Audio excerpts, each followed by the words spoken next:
Okay, so you have two copies of this document. You have Week 5, Year 11 Student Story Imaginaries. You've also got a copy that has Miss Jones's version written on it, Miss Jones's version 3. I don't want you to look at that version yet, ideally, because you're going to do an activity that's the same as one I've already done on that version. So you're going to look at that a bit later on in the lesson. The purpose of this video, I'm just going to read you the story. I'm going to talk to you quite generally about my first impression when I read this story, what I liked about it, and what I immediately thought might lose a student a few points.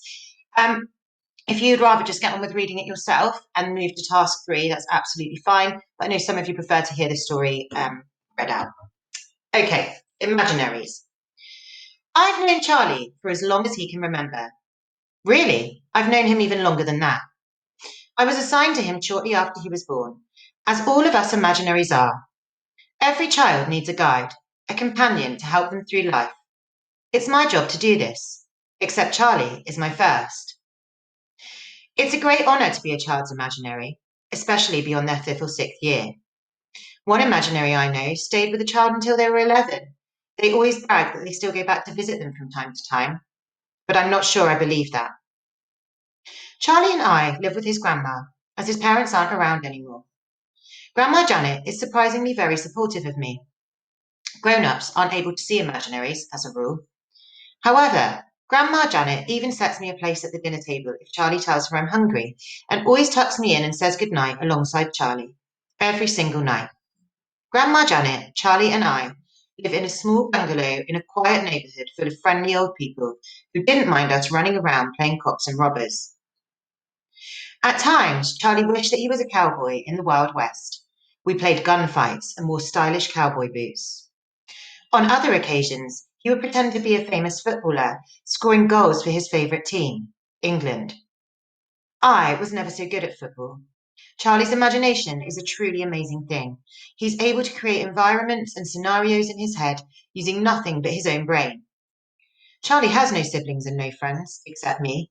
He's a really isolated young boy. His imagination was really all he had. My favourite memory of Charlie is when we played Indiana Jones in Grandma's back garden. Charlie was Indiana Jones and I was the villain. We used everything from the path to the patio and the wedge to the fence to create obstacles to be overcome. He is my bestest friend. I will cherish this friendship in my heart forever and ever.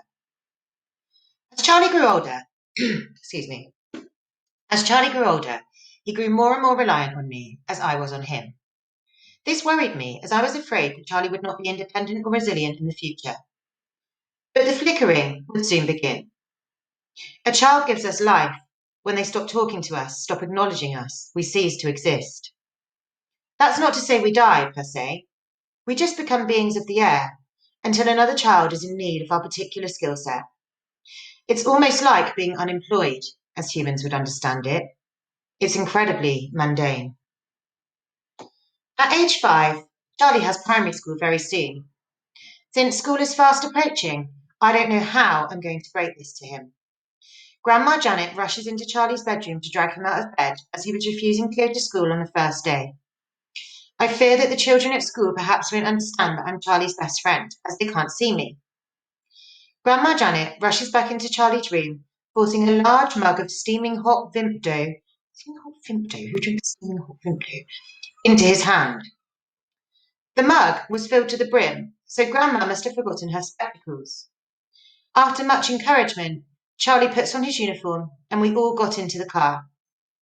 I started flickering more rapidly. I remained right beside him. We do everything together. Arriving at the school, Grandma Janet gave Charlie an encouraging, sloppy kiss on the cheek, leaving remnants of fluorescent pink lipstick. When we got out of the car, I remained by his side, of course. He was greeted by an overly enthusiastic, grinning woman who never seemed to blink. This was Charlie's teacher, welcoming him in. Charlie sat in his assigned seat with 4 other pupils and began drawing. Usually, Charlie and I would draw pictures of each other. This time he didn't. He drew an adequate picture of Spider-Man instead. Then the child beside him started talking to him about Spider-Man and comic books. The flickering became more intense. This is the worst heartbreak I've ever suffered.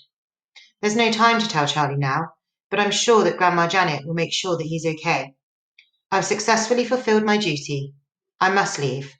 However, first I need to reach out to Charlie and say my goodbyes. And that was the worst job of my life. Okay then, so why did I like this story when I read it? Um, I think it's the perspective that's the most creative thing. There are lots of issues with the story that mean that it wouldn't be like a full mark story by any means.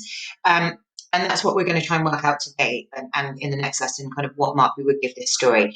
But it's really, really creative. It's really imaginative. It's told from a really interesting perspective. So then we tried to tell you to write realistic stories. This is a realistic, plausible plot. It has a slight fantasy element in that the imaginary friend is telling the story. But that doesn't take away from kind of you believing the story. I really believe in this friendship. And, little kids really do believe in their imaginary friends. And I really like this idea of imaginaries as like a subset of beings that we don't know about. One of my friends, I was telling them about this story, and he was saying that there is a TV program that was on when we were little about imaginary friends, and it was like a house that they could all go to when they didn't have a child. Um, and then they'd be like reassigned to a child, and maybe the boy got that wrote this story got the idea from that, which is absolutely fine. But I just think it's a really lovely idea to write from this perspective.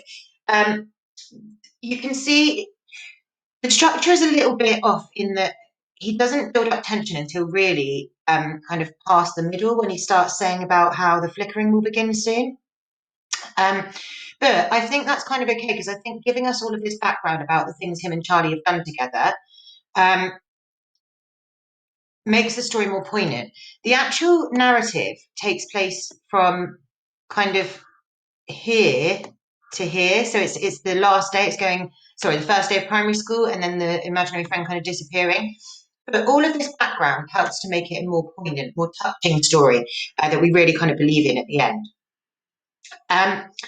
I think the student's quite sensitive in the way that he writes about some things. So his parents aren't around anymore. So it's implied that Charlie's been through quite a lot and he needs this imaginary friend to kind of look after him and support him. Some quite grown up, there's this really nice thing about writing in a child's perspective, but kind of hitting the nail on the head with some quite grown up perceptions. So I really like the bit when he says, Grandma Janet is surprisingly very supportive of me. So most adults are like, oh, don't be silly, you haven't got a friend there. Whereas Grandma Janet obviously buys into Charlie's imagination and pretends she can see the friend. And I think that's quite a subtle thing for this student to have written about. They also use sentences really nicely. They use some punctuation very creatively, and they create very convincing characters.